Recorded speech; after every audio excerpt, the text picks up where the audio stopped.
Vishnu Sahasranama 741. What name is it going to be? Are you waiting? Well, you will have already seen the title as given. It's Madhava, a very well-known name. We have many, in Vishnu Sahasranama, we have many not so well-known names, some which may not even seem like names at all, like Yat, Tat.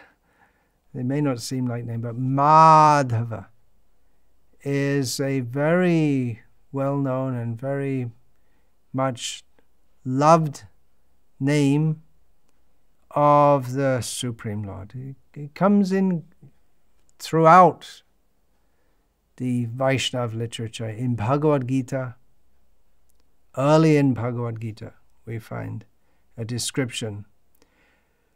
Tatashvetair hayayukte mahati syandane stito Madhava Pandavaschaiva divyo shanko pradatmatuhu.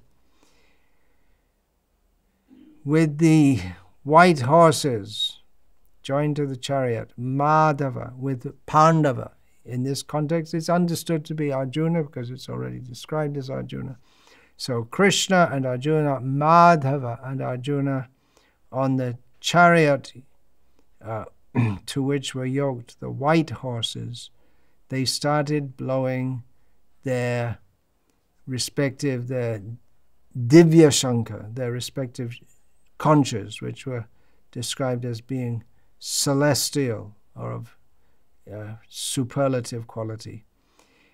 The main meaning which is given by especially by the Sri Vaishnava commentators, out of the many possible meanings, they emphasize very much the meaning, the consort of Lakshmi, the husband of Lakshmi. This name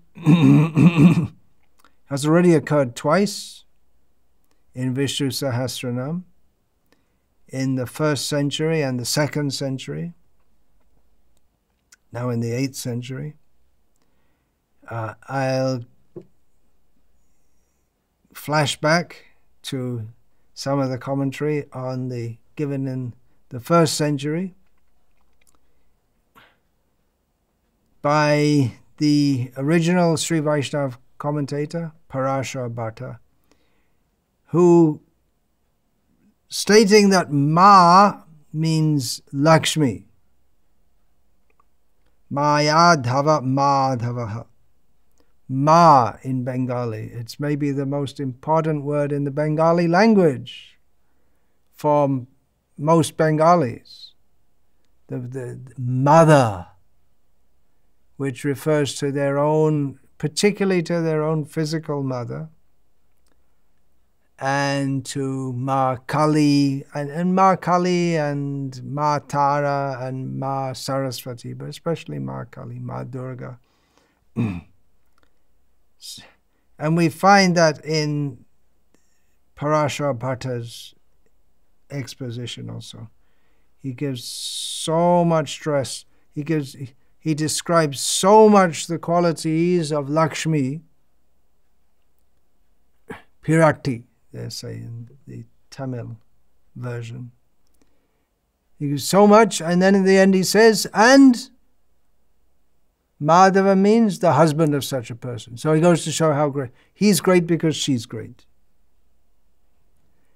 Because of his connection with her, therefore we give importance to him. And of course there's no question of Lakshmi without Narayana, although there is Lakshmi Puja celebrated in the Kartik months, in the puja season. There are many people who want to, or they worship Lakshmi without reference to Narayana. There are different forms of Lakshmi, Dhana Lakshmi, Dhanya Lakshmi, Gaja Lakshmi. There are so many forms of Lakshmi, And they want to worship her for wealth and prosperity and power and so many things. But that's a misconception. That to worship Lakshmi without recognizing her relationship with Narayana, it's something like what Ravana wanted to do with Sita, but she didn't agree. So if we want to worship Lakshmi without Narayana, then it's like Ravana. He was praising her and wanting to enjoy her company, but she wouldn't accept it. He can say so many things in praise of her, but she won't accept. Then what do you end up with? And then you get the chayeva, the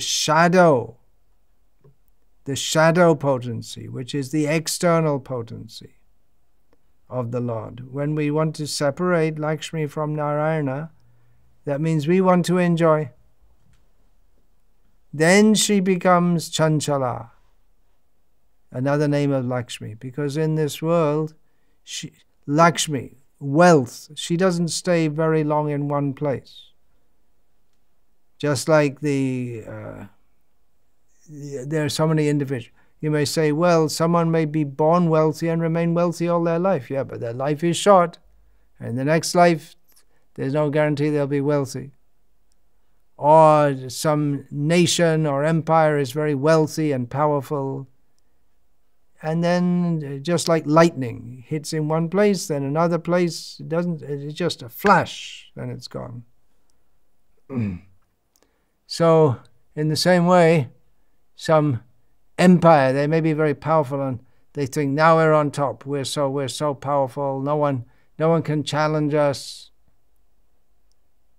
America is now going through the inevitable death throes of a powerful nation. They were the wealthiest in the world, the wealthiest nation in the world, and now they're going down the drain, and China's coming up. And then there'll be another, then another, then another, because Chanchala, Lakshmi, doesn't stay long. But she stays always on the chest of Narayana, the Srivatsa mark. She's always there, and she's always at his lotus feet, massaging his lotus feet. So she's always with him. So if we want Lakshmi, then we should want Lakshmi with Narayana, because otherwise we may get her temporarily, that's all. And if we have Lakshmi with Narayana, then we can't try to take the role of the enjoyer of Lakshmi. Then we have to be a humble servant.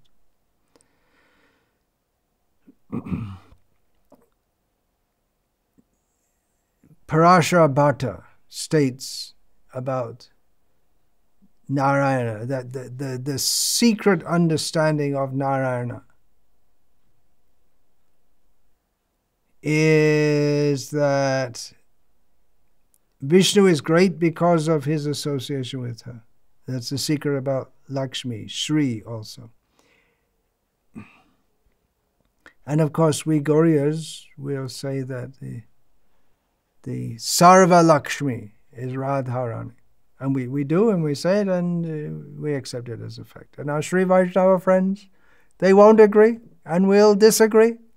And it's a pleasant disagreement.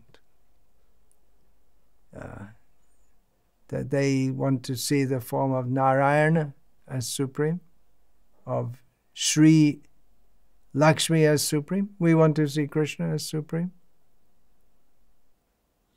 Radha as supreme. But there's no real argument, because it's a matter of taste, that's all. Narayana and Krishna non-different. Radha and Lakshmi non-different. It's a matter of taste. But Radha is supreme.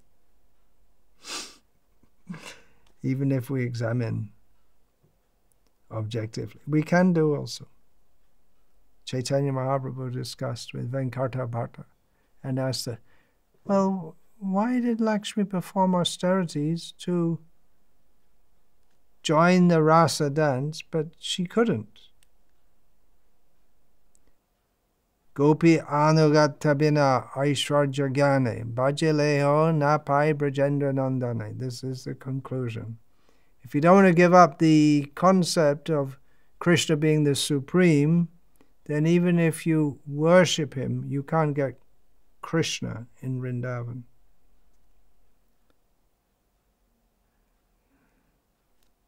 This is the conclusion. Anyway, let's not get into that discussion now, because I'm reading with great appreciation of this devotee, Parasha Bhatta, who's obviously far, far more advanced than in his love and his devotion than I can ever hope to be.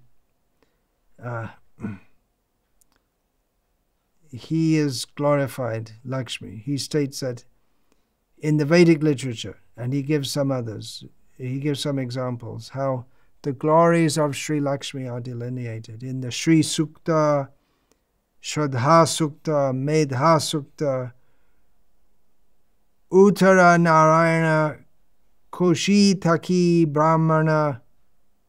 See, some of them, he's well familiar with all these things, Parasha Bhatta. And I've hardly even heard the name of some of them.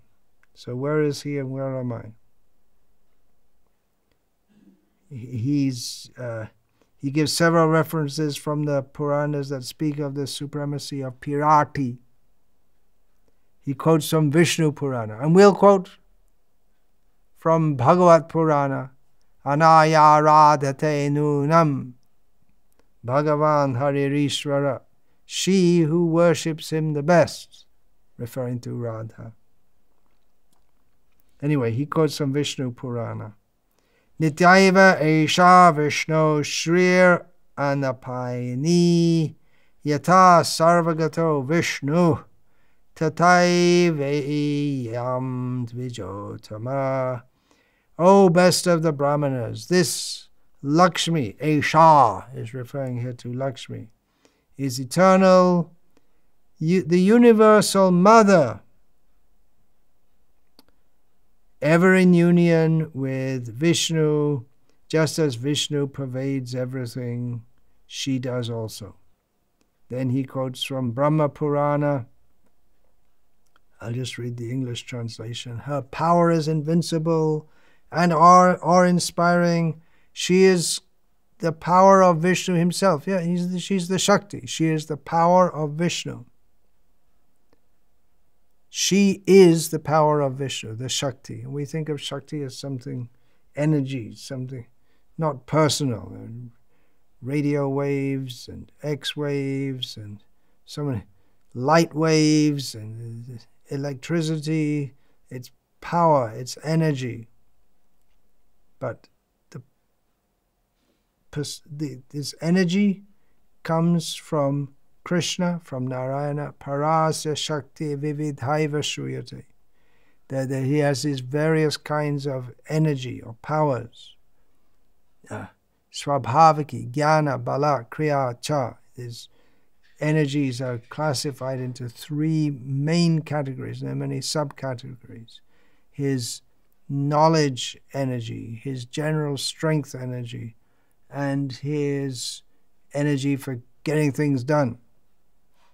So, and these may be subclassified under, according to modern classification, just like that, radio waves and radioactivity and the light, different ultraviolet, infrared, and so on and so on and so on. But that is a person. Everything is personal. Nothing is impersonal. Just like Ganga is a person. Yamuna, river. Ganga river is a person. Yamuna river is a person. The earth is a planet. She is a goddess. Everything is personal. The air blows. Vayu is a person. The fire burns is a person. Agni. So she is the Shakti. of Lord Narayana. She is the Supreme Being, it states here. In Supreme Being, yes, it's understood. Vishnu Shakti,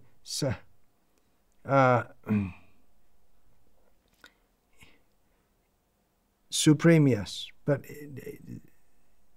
indistinguishable or inseparable from Narayana. And all the time while I'm saying here, Lakshmi Narayana, we can substitute Radha Krishna. The thing is that in the case of Lakshmi and Narayana, it's obvious, it's clear, it's pronounced, it's manifest that she and he are supreme. But in the case of Radha and Krishna, that's the beauty of it all.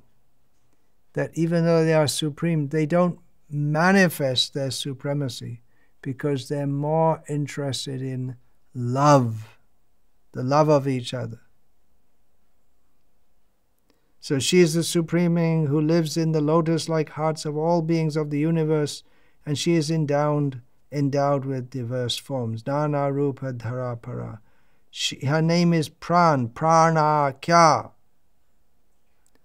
In the Madhava Sampradaya, they very much emphasize how Pran, Vayu, is the Jivotama, the topmost Jiva, taking from the several, especially in the Upanishads, as so many times as the importance of Pran is mentioned.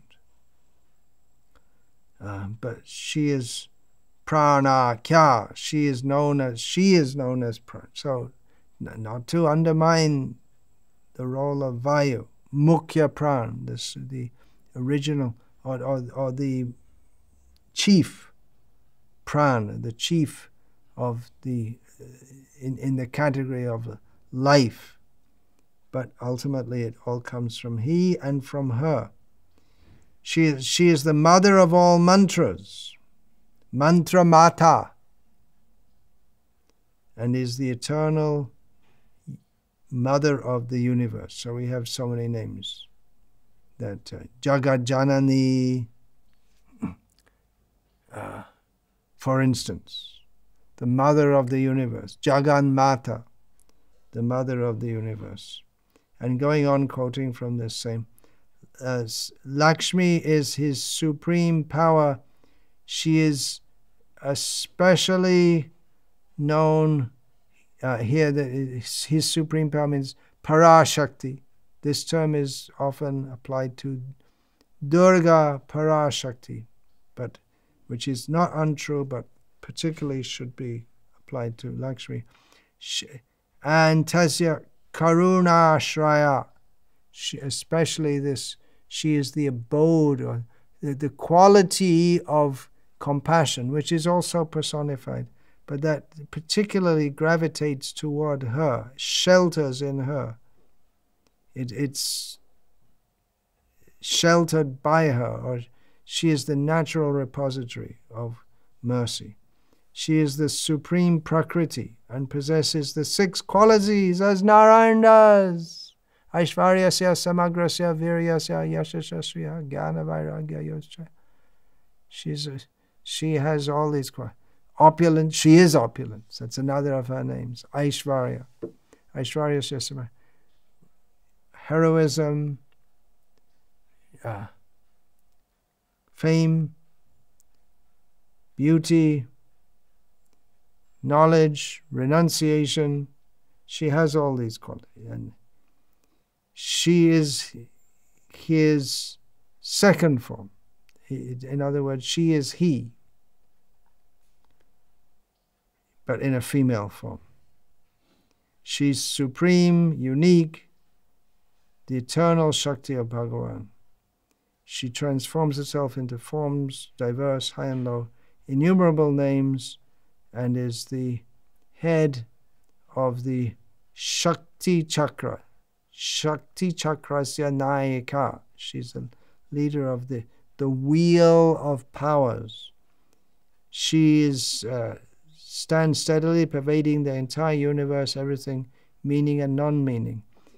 In the Lakshmi Sahasranama, We have the Vishnu Sahasranama, there's the Lakshmi Sahasranama. Here's a partial description of her from therein. Mahavibhute Sampurna Shadgunya Vapusha Prabho Bhagavad Vasudevasya Nityaiva Esha Anapayini Ekaiva Vartate Bhinna Jyotsneva Himadhidhite Sarva Shaktyatmika Chaiva Vishvam Vyapya Vyatishtita Sarvaishvarya Guno Peta Nityam Tadharma Dharmini Prana Shakti Parahyesha Sarvesham Praninam Bhuvi Shaktinam Chaiva Sarvasam Yoni Bhuta Parakala. She is eternal and inseparably associated with Bhagavan Vasudeva, who is the master of great glory, who is endowed with the 6 qualities and who is all-powerful. She is like the moon rays of the moonlight of the moon of cooling rays. She is one with him, yet different also. She pervades the universe, is the very embodiment of all the Shaktis. She has all glory and qualities eternally. Her very dharma, her very nature is the same as that of Bhagavan. Different also. She's the feminine counterpart of Bhagavan. She is the life-giving Shakti of all beings on earth. She is the source of all Shaktis and is the sublime element in all. And all the Shaktis that have emanated from Lakshmi, they pervade the entire universe. So that, see, the scientists presume that the energies we perceive here are all over the universe. That is confirmed by Shastra, but those energies, they all come from Lakshmi. They're under the command of her, who is the cause and the source of them. So when she's pleased with someone, then the energies which work within the world, they also become pleased. And it's just if she's pleased with someone, and then everything goes very nicely for him. And you can get prosperity if you want. Lakshmi means prosperity. If you want that. And then after so many things, and Parasha Bharta says, and therefore he's called Madhava. So it's a whole description of Mother, Lakshmi, and then at the end, and therefore he's called Madhava.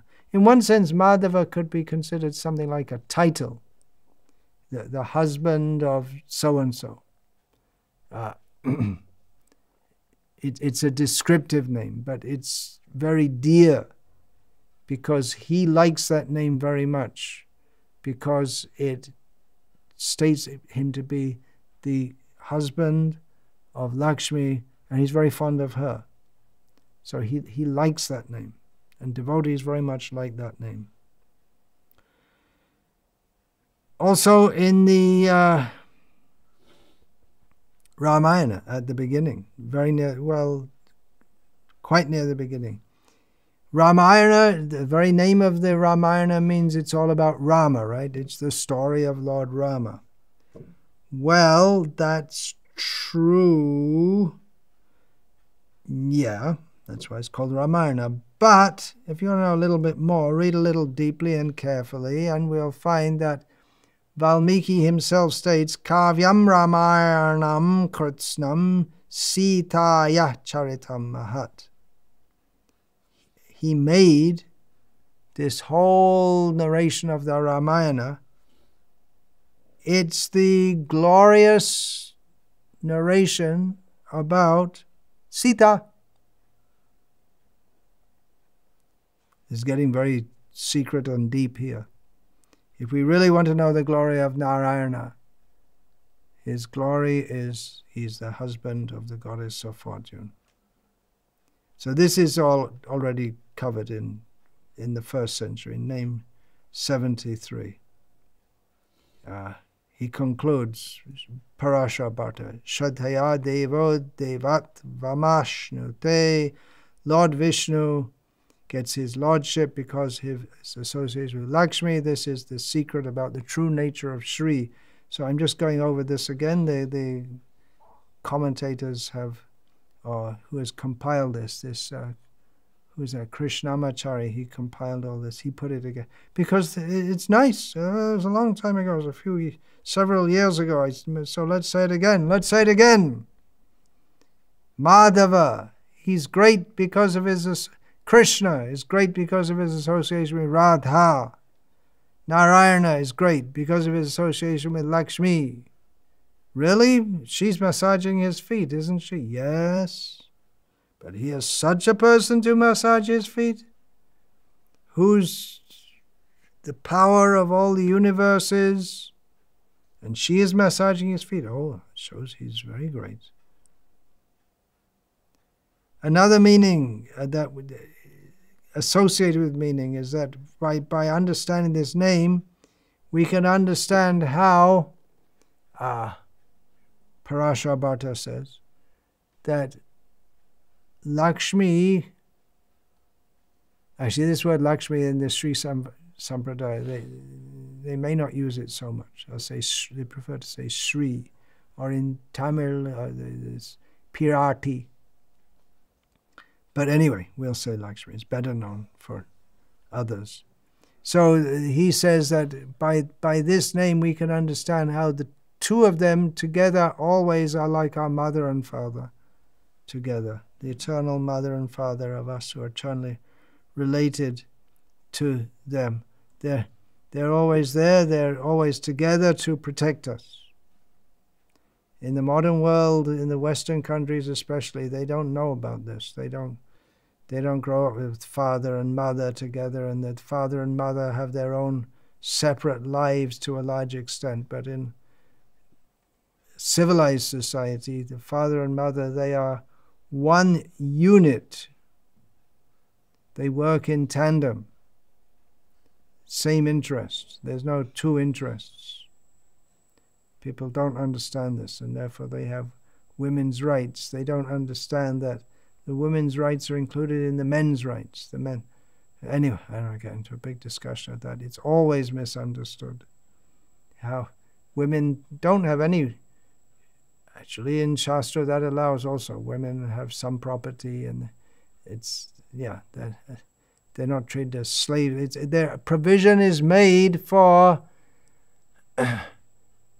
the possible mistreatment by the husband. But practically speaking, here in India up to the present day, the vast majority of people marry and they never think of not being married, and they stay married, and they work it out and they go on with together, and it's just a normal thing. And therefore this example given here, how we see them as the mother and father, it makes sense, but it might not make sense to people who are not raised with a mother and father together, or the mother and father, they're just kind of together, but they're not really together in mind and spirit.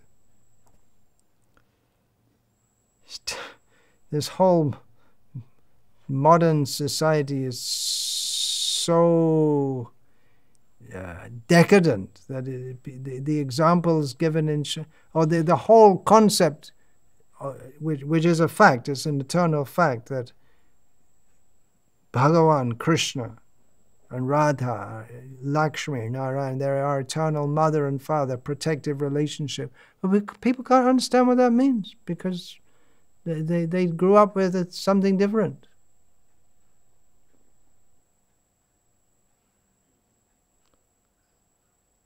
Then another meaning, the bestower or propounder of knowledge about himself. Ma here means vidya, knowledge of himself, knowledge of Hari. And Dhava means the preceptor, the propounder. This is the meaning given in name 169, both when the name comes in the 2nd century, by both Shankaracharya and Bhatta, Sri Bhatta. And again, we'll state it again, they quote from Harivangsha, Ma vidyacha hare prokta tasya isho yato bhavan tasmat madhava namasi dhava swamiti shabditaha. Knowledge about Hari, this is from Harivangsha, spoken by Lord Shiva, Knowledge about Hari is called Ma. Lord Shiva addressing the Supreme Lord. You are the master of that knowledge, therefore you're known as Madhava, because Dhava means Lord. Nahi jnanena sadrisham pavitramiha vidyate tatsvayam yoga sangseta kalena atmani vindati. Quote from Bhagavad Gita. In this world there is nothing so sublime and pure as transcendental knowledge. Such knowledge is the mature fruit of all mysticism. This is Srila Prabhupada's purport here. His translation. One who has become accomplished in the practice of devotional service enjoys this knowledge within himself in due course of time.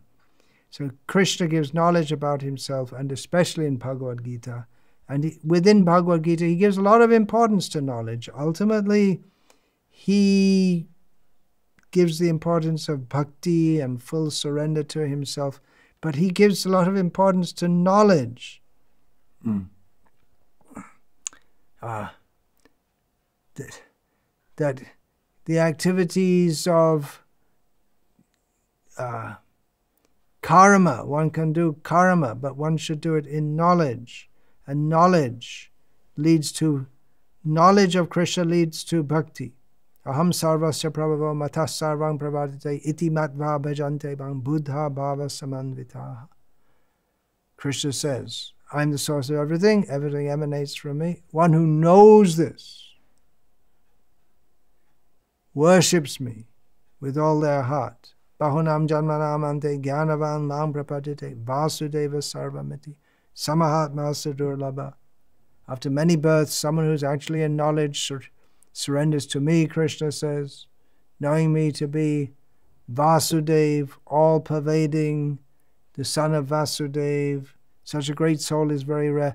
Elsewhere we have Vasudeva, this from Bhagavatam, Vasudeva Bhagavati Bhakti Yoga Prayojitaha Janyatyasya Vairagyam Jnanam Chayada Haitukam. For one who engages in devotional service to Krishna with no personal desire at any level or in any way, automatically knowledge and renunciation follow and come to him. So there's one way of going up through knowledge to come to him. But when one comes to him, when one surrenders to Krishna, one fully comes in love with Krishna, generally by knowing his greatness. This Vishnu Sahasranama, we're discussing the greatness of the Supreme Lord, to instigate, to motivate us to surrender to him more and more and more. And when we surrender to him, as we surrender more and more and more to him, then knowledge of him is automatically revealed within our hearts. And even without acquiring knowledge of him, if one simply loves him, then that is the perfection of all knowledge. One is automatically endowed with all knowledge. But that is rare. That's why Krishna speaks Bhagavad Gita.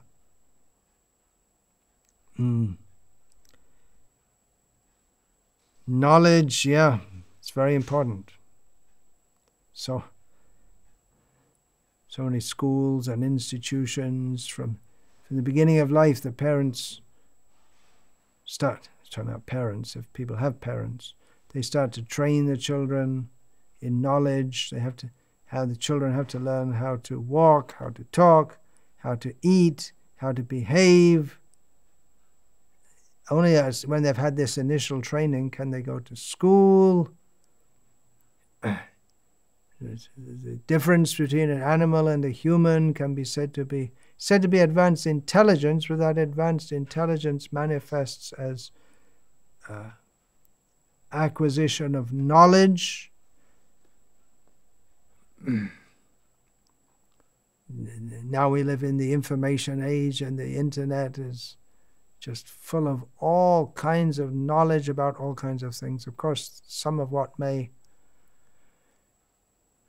pose as knowledge might not be knowledge at all.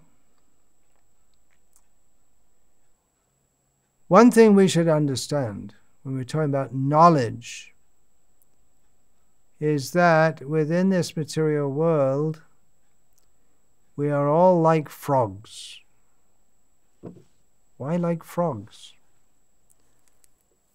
The example is given, a frog in the bottom of a deep, dark well has no knowledge, or even if someone is born in the bottom of even if a human is born in the bottom of a deep, dark well, and they can only see the sky above, and they have no way to know anything about the big world outside. The similar example is given in Western philosophy.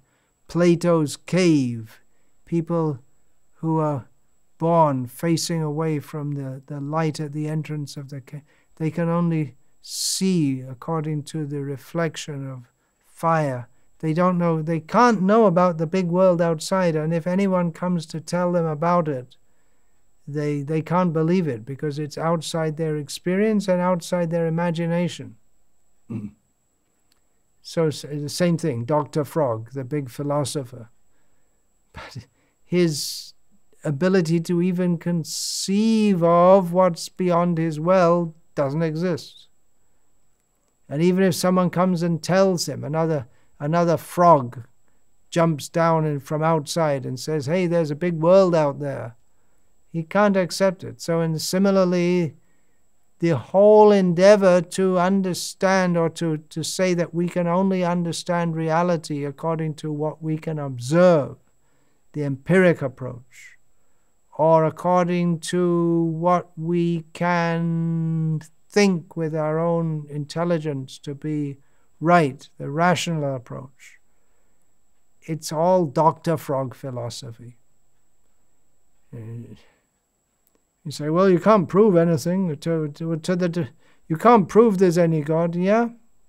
It's just like to the frog in the well. You can't prove that there's something beyond the well. He doesn't have the ability to go beyond, and he doesn't believe what someone coming from the big world outside tells him, because he believes only in his own powers of observation and ratiocination. That's all. He's stuck within the confines not only of his well, he's not only stuck in the confines of his well physically, but he's stuck within the confines of his own very limited intelligence. Theism means to accept as an axiom that we are very limited in our experience, perception, and intelligence, and that almost certainly, we can take it as certainly, there is reality beyond which we can see, imagine, beyond what we can see, imagine, and think about. See and imagine, too, is enough.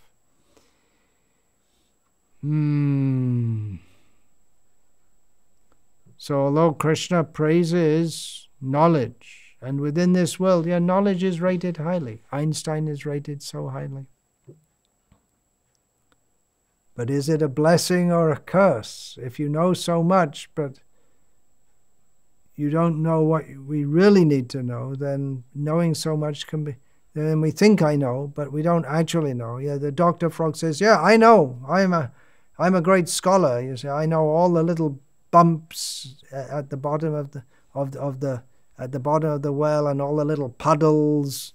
I know all about it, and I know how to swim around the well. I'm an expert. I'm a polymath. I know all the different languages that the frogs croak. I know music. I can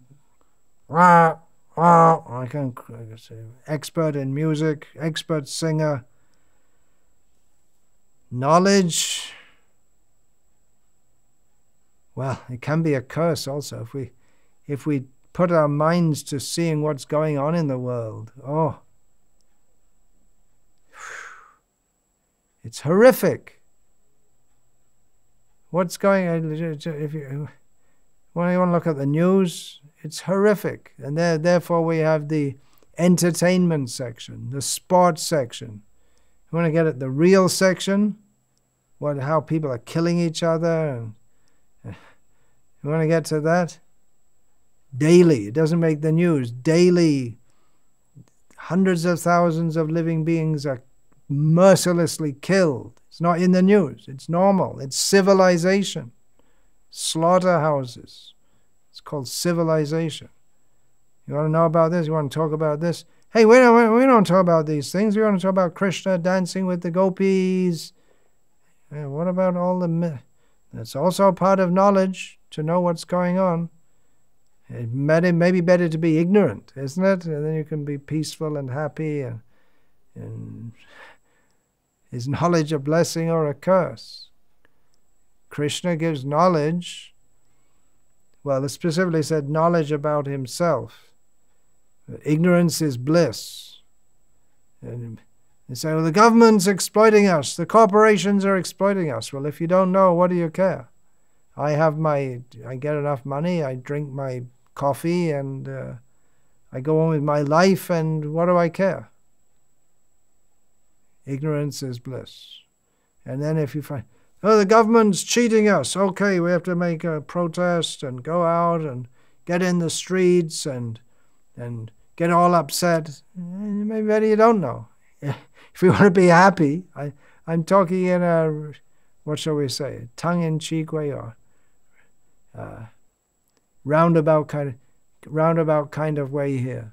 Well, maybe it is. If the goal of life is to be happy, then maybe we don't know about all the bad things, and we just shut it out of our mind.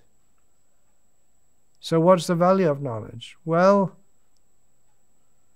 ignorance is bliss. Well, Krishna, maybe you can say that about himself also, because he is the Supreme Lord, but in Vrindavan, he doesn't want to think about it.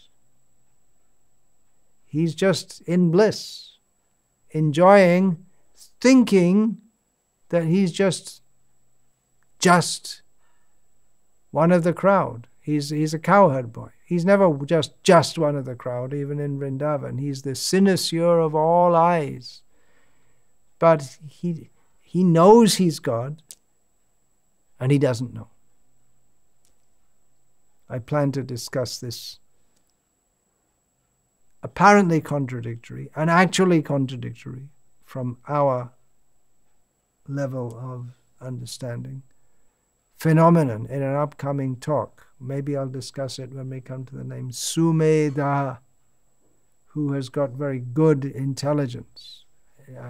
This point, how Krishna knows he's God and he doesn't know. But in Vrindavan, he doesn't know. Well, it's not that he's irresponsible or stops being God. That's going on.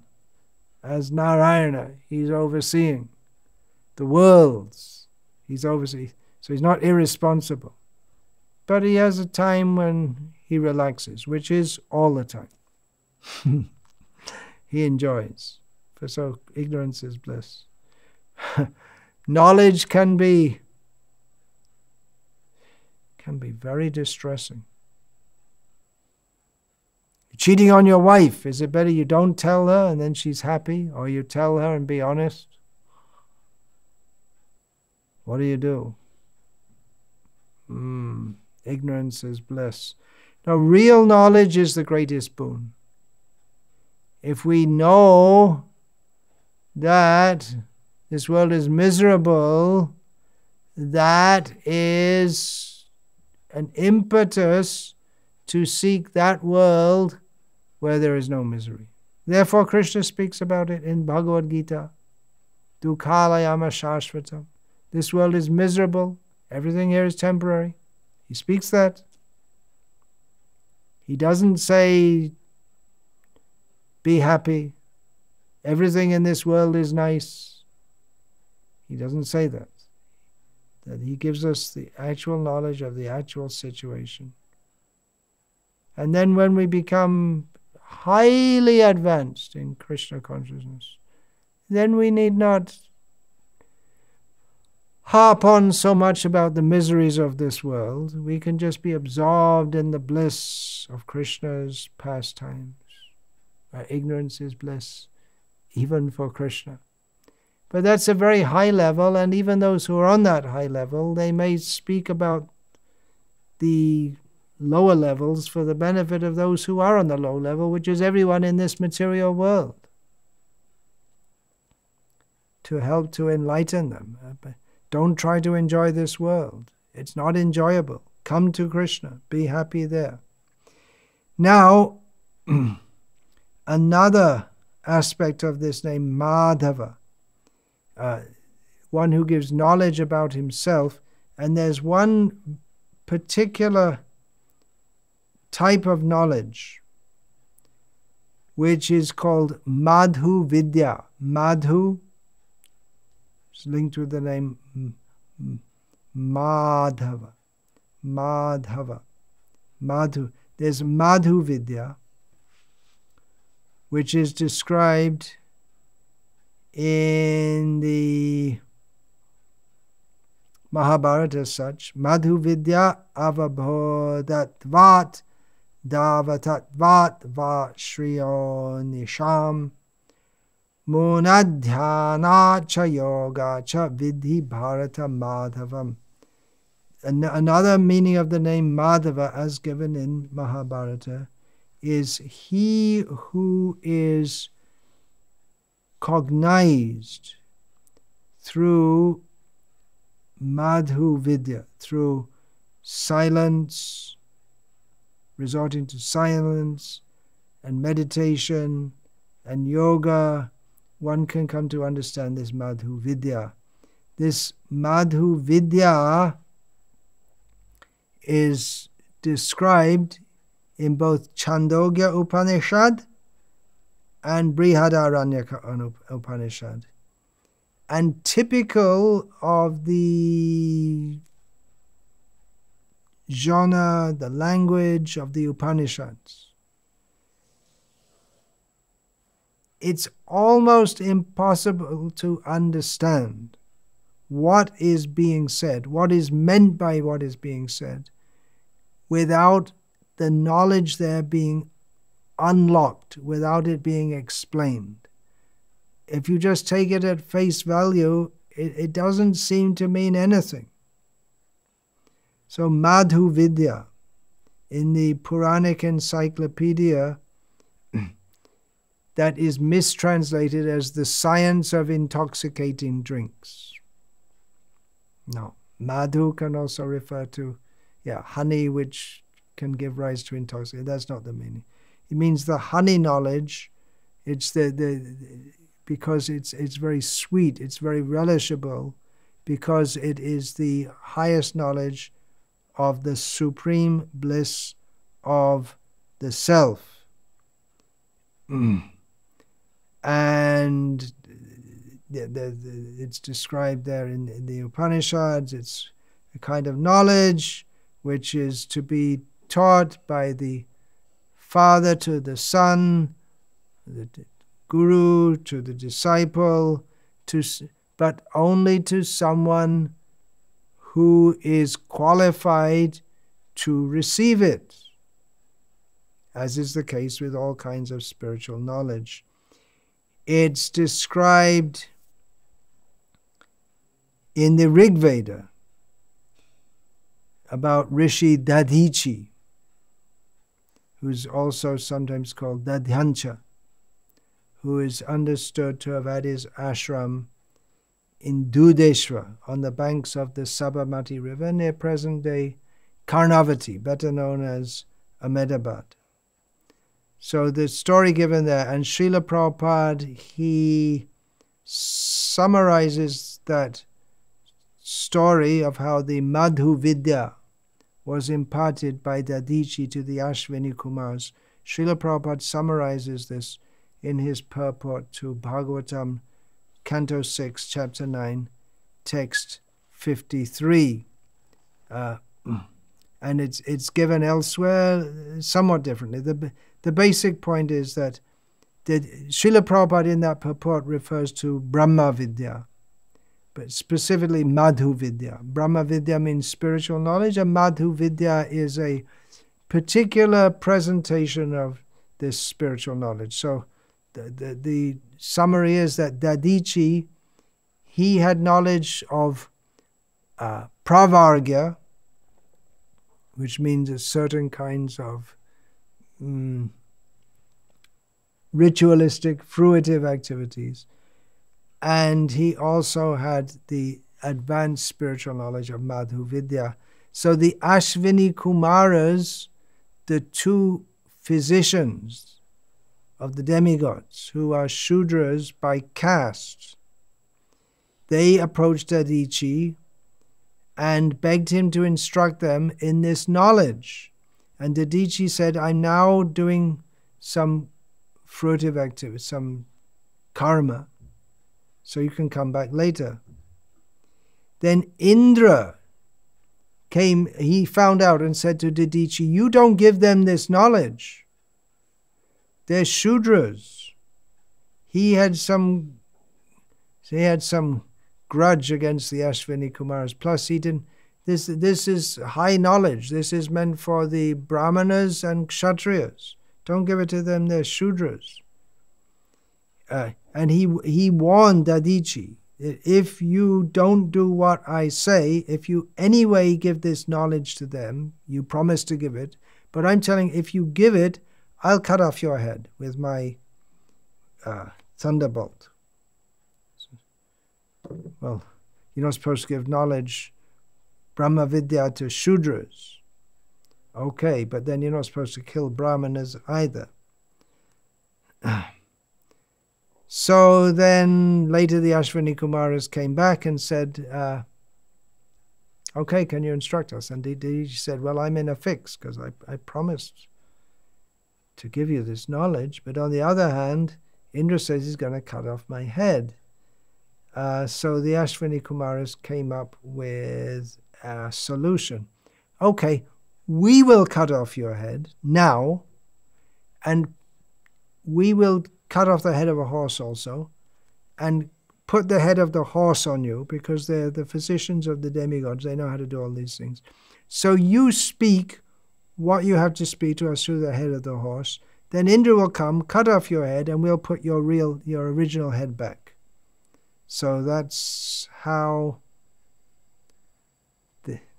the Madhu Vidya was imparted to the Ashvini Kumaras. Therefore, this knowledge is also known as Ashvashira. Anyway, that's a narration given in Shastra. What is that Madhu Vidya? Again, the way it's stated, it's very esoteric, and the actual inner meaning of it is very difficult to understand unless it's unpacked. But it's the doctrine of how everything is mutually interconnected, because everything is connected to the self. And of course the impersonalists take the self to be an all-pervading oneness. But then if it's an all-pervading oneness, then how can all things be interconnected? Because there aren't all things. Anyway, the example is given in the Madhu Vidya, just like a wheel is a composite unit, and the axle is connected with the rim through the spokes. So in this way, just like everything is the rim, we're like the rim, and the axle is the Supreme Lord. So in this way, we are all connected. Of course, the Buddhists will come along and say, well, if you take it all to pieces, there's no wheel anymore. So in the same way, if you stop thinking of things as part of each other, then there's nothing left. But that's wrong, because you can disassemble a wheel so that you get axle, rim, and spokes, and the hub and all this. But they still exist. They may be disconnected, but they still exist. Anyway, let's start. Buddhism, give it a big thumbs down here. Nothing, so in this way, the Madhu Vidya says that nothing exists that is not connected with the Supreme Soul.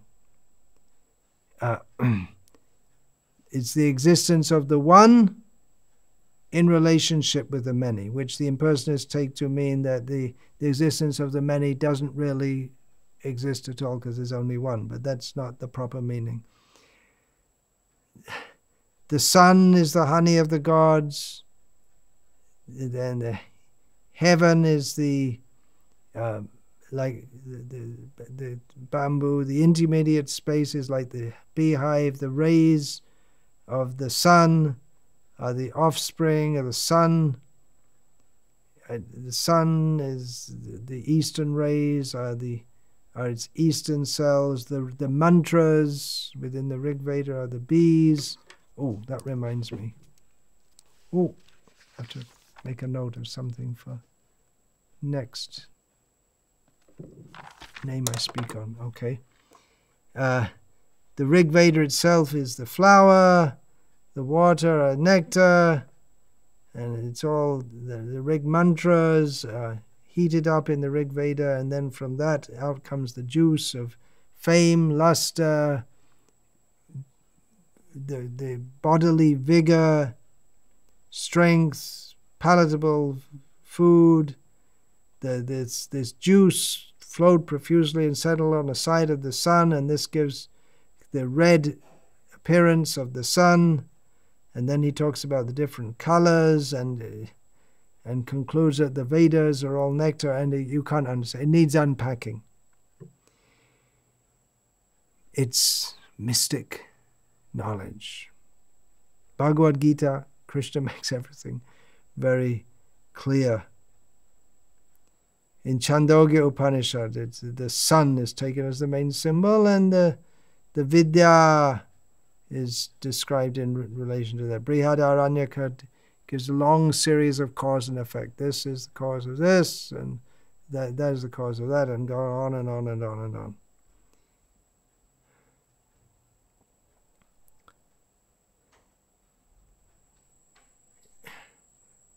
In the Madhva Sampradaya, the name Madhava, very nice meaning, the giver of joy.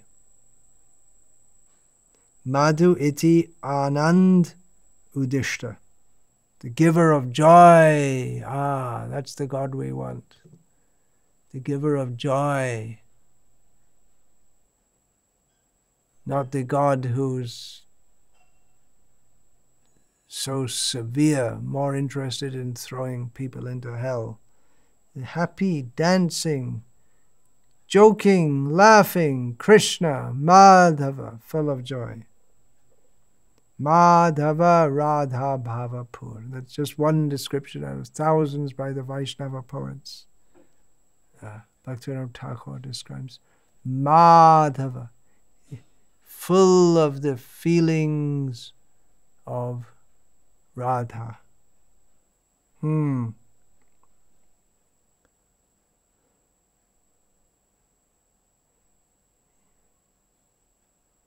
Yeah, that is... Then another important meaning, he's born in the line of Madhu. Madhupati, Kunti Devi describes Krishna on it's Mater Madhupate Sakrit. He's the Lord who appears in the dynasty of Madhu. Madhu was an ancestor of Krishna. So in that way, Madhava. Then another meaning, there's so many. The one above whom there is no one else. There's no master above him. I am sitting here. I may be the master of some people. Someone is socially above me, so I'm subordinate to them. And someone who's above me, then they're subordinate to someone else. And he goes on and on and on and up and up. And when we come to that person above whom there is no one else, that is God. That is Madhava. There's not an infinite upward regression. Come to the buck stops here at Krishna's lotus feet. He is supreme. No, And no one is above him. It's not just we say Krishna, but you see, no one's above, no one's more powerful than Krishna. No one's more beautiful than Krishna. No one's more kind than Krishna. In all respects, Krishna is supreme. He controls. He is on top.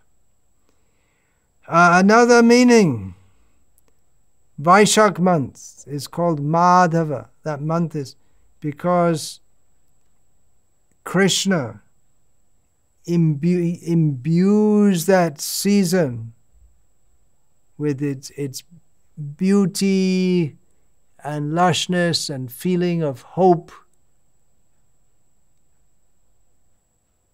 Things coming into being. Madhava, among the seasons, Madhava is very dear because Madhava, Krishna, is the spirit, literally, behind that season. Baladev Vidyabhushan. Let's go back a little bit. The previous name, Lokanath. He's known as the Lord of the devotees. And then Baladev asked the question in his commentary, Namartha Sudha, is the name of his commentary. Someone may say, well, others, Rudra, he's also called Lokeshvara, the Lord of the world. Why should we consider only Vishnu in that position? Or why particularly Vishnu? And then Baladev, he's seeing what Bhishma is thinking. The Bhishma says he is Madhava, who in his Bhagavad Gita refutes dhunoti, their knowledge, the knowledge of people who don't know things properly. Dhunoti Madhava, as being mistaken. Maya Parita Jnana, Krishna refers to people who have knowledge, but their knowledge is covered by illusion. And how does that happen? By Madhava. For instance, people may think that Rudra and others are Lord of the world. Okay, but we should understand that they are lords of the world. They can also, Rudra can also be called Lokeshvara, Vishwanath, Lokanath, but only because they take power from Vishnu. He gives them, they worship him. As stated in the Mahabharata, the Baladev Vidyabhushan quotes, Mahadeva Sarvamedhe Mahatma Juvatmanang Deva Devo Babhuva. After offering himself as oblation in a great universal sacrifice, and Yagyo Vai Vishnu, sacrifice means Vishnu, the magnanimous Lord Shiva became the Lord of the demigods. But Lord Vishnu is always the Supreme Lord. It's not that he does something or bows down to someone to get power. That power is inherent in him. Tamishvaranam paramam maheshwaram tam devatanam paramam chadaivatang pating patinam paramam parastat vedama devam bhuvaneshamiryam.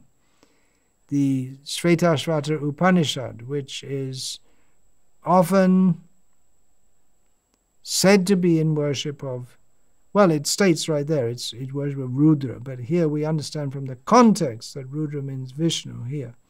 So, quoting from Shvetashvatra Upanishad, the verse I just quoted, may we know the great Lord, the supreme of all the lords, the supreme deity of the demigods, the supreme master above all masters, the supreme God, the worshipable master of the worlds. Now here's another meaning. Madhuvana Sangbandhi Madhava, because he's related to Madhuvana. Madhuvana is a forest among the 12 forests of Vrindavan. Very important forest. Vrindavan is the 12 forests of Vrindavan, of which Vrindavan is the most famous and most important. Madhuvan, very important. The honey literally means the honey forest. Because of his relation with that, he is known as Madhava. Okay, now in this regard, I am taking the opportunity of speaking about Madhava, the husband of Goddess of Fortune, I'm going to reply to a question which was just sent to me 2 or 3 days ago as an email from someone who asked about, well, is there sex in the spiritual world? Does Krishna have sex? Does he have genitals? It may seem like a strange question. Srila Prabhupada was asked this same question toward the end of 1969 in a letter, and Srila Prabhupada replied at some length in a letter. He replied, I'll read his reply. Regarding your question, it is welcome. It is not outrageous. Madhusudan had written, well, maybe this question is outrageous, obviously. Prabhupada replied, any honest question is welcome. The spiritual master is meant for answering any honest question. Krishna has genitals, certainly. And he passes urine and stool also. It's stated in Bhagavatam. Baby Krishna passes urine and stool. I guess he doesn't stop doing that when he gets older. Krishna's genitals, certainly. It is said that he has an eternal blissful body full of knowledge, so when he has got a body, he must have all the parts of a body. But we should not consider that his parts of the body are the same as ours. In the Brahma Samhita, it is said that his parts of the body or limbs, each of them has got the potency of the others. For example, with our eyes we can see only, but we cannot eat. But Krishna's eyes can not only see, but also eat and beget children also. That's stated in Shastra. Simply by his glancing. Sa aikshata, he saw. By his seeing, everything came into being. Lord Shiva is worshipped by millions of Hindus every day. How? Linga and Yoni. Linga means the genital of Lord Shiva, and Yoni means the genital, the female genital of Durga. The Hindus worship daily, and it's not that they're pretending that it's not. It's the very word is there, linga and yoni, penis and vagina. But that is sacred. They understand that Lord Shiva, aham bija pradapita, via the agency of Lord Shiva, Krishna injects all living beings into the universe. Through the sex, the combination of Shiva and Durga. So that is worshipable. When he does it, Lord Shiva does it, it is worshipable. It is not depraved or degraded. So Srila Prabhupada, referring to Krishna, he has got genitals necessarily. He does not require to use it for the same purpose as we do. There is another instance that Garbho Dakashai Vishnu begot Lord Brahma from his abdomen, navel, and the goddess of fortune Lakshmi was nearby. She was just massaging the Lord's lotus feet. But he did not require the help of the goddess of fortune to beget Lord Brahma. That is his omnipotence. He is self-sufficient. He has got all the limbs for all the purposes, but he can use all of them for any purpose. This is inconceivable by us. We should not therefore compare our bodily function with Krishna's. His conjugal relationship with the gopis is not exactly in the same way as we have girlfriends. Neither the gopis made friendship exactly in the same fashion as here in the material world a girl makes friendship with a boy. They are different spheres of activities. Therefore, I sometimes warn my students not to discuss much about the affairs of Krishna's dealing with the gopis. In the Srimad Bhagavatam, such dealings are described in the 10th canto. And as it is already explained, 9 cantos have been devoted just to understand the philosophy of Krishna. In the 2nd canto, it is recommended that one should begin to see Krishna from the lotus feet, not from the genital. Gradually, as he advances in understanding Krishna, he should go up and up. In this way, one should try to see the face of Krishna, and his dealing with the gopis is compared to his sweet smile. So for the present, we should better stick our faith and observation to the lotus feet of Krishna, and pray fervently that He may give us the strength and capacity to understand Him as He is. Because as soon as we are able to understand Him as He is, immediately we become liberated persons, eligible for entering into the kingdom of God. This is confirmed in the Bhagavad Gita 4th chapter, where the Lord says, simply by understanding my transcendental position, appearance, disappearance, and activities, one becomes eligible to enter into my abode just after giving up the present material body. So Krishna, Madhava means the husband of the goddess of fortune. The husband and wife, there is interaction and children are produced. We are the children, but it's not that the children, they know when they get a little older, they can understand that they are produced from the sex of their parents, but it's not something for them to discuss. The sex of the parent, that particularly means here in the material world, we got bodies via Shiva and Parvati, Shiva and Durga. Then what about Krishna? Well, there are descriptions of Krishna in the Rasa Shastra, of his enjoying with the gopis. We're not, as Srila Prabhupada says, we're told, we're enjoined something, not to go very close to that. Don't think about it too much, because the tendency to misunderstand is so strong. Krishna enjoys sexual relationships with the gopis and with his wives, but it is of a completely different quality. It's to what we think of as enjoyment in this world. It is sexual enjoyment.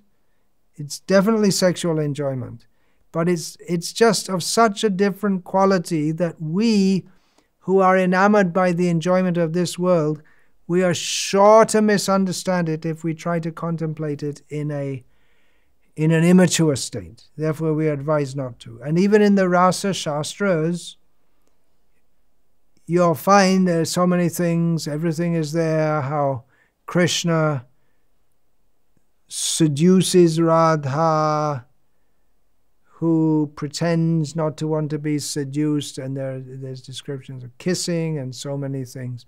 But even in the Rasa Shastras, we don't find a description of a physical sexual act. Is it there or is it not? It's not discussed.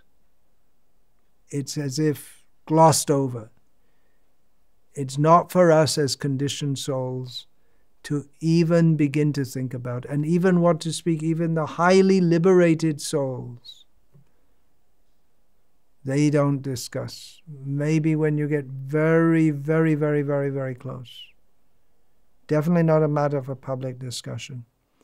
There is in Vrindavan what is called the Grantha Samadhi, where it's said that the Jiva Goswami put away certain books. He put them in Samadhi, books written by Rupa and Sanatan, and we don't know what's in those books. And even if you were to dig them up, probably by now, due to the time, that's all dissolved. Jiva Goswami thought it's better that's not in the world. People will misunderstand. What is there? We don't know. So, everything comes from Krishna. He's not a eunuch. Understand that much. Do we have sex in the spiritual world? If we go to the spiritual world, this question, a few years ago I was discussing with some God brothers, the question came up and someone brought out some statement, maybe Vishnu Tattva Nirnaya, so I believe it was something from Madhava Sampradaya, about how there is just some statement, it was a clear statement, but not elaborating, how there is in Vaikuntha, husbands and wives, there is sexual activity also. Something came out like that. But again, sometimes Srila Prabhupada said, questions about the spiritual world, when you go there you'll find out. Because if we think about it too much, we're certain to misunderstand. And then we won't go to Vaikuntha. If we say I'm going to have sex there, and then we think it's like sex in the material world, which is the cause of bondage in this material world, then we're more likely to end up in bondage and make offenses to Krishna and the residents of Vaikuntha. Enough said for now. Hare Krishna. All glories to Srila Prabhupada. Vancha kalpatarubhyascha kripa sindhubhya patitanam pavanebhyo vaishnavebhyo namo namaha. Dante nidhaya trinakang padayo nipatya kritvacha kakushatamedadaham bravimi. Hey sadhava sakala eva vihaya durad gauranga chandra charane kurutanuraga. Parivadatu jano yatatata va nanu mukharo na vayam vicharayamaha. Hari rasa madira madati mata bhuvi vilutama nartama nirvishama. Hare Krishna, Krishna Krishna, Hare Rama, Rama Rama.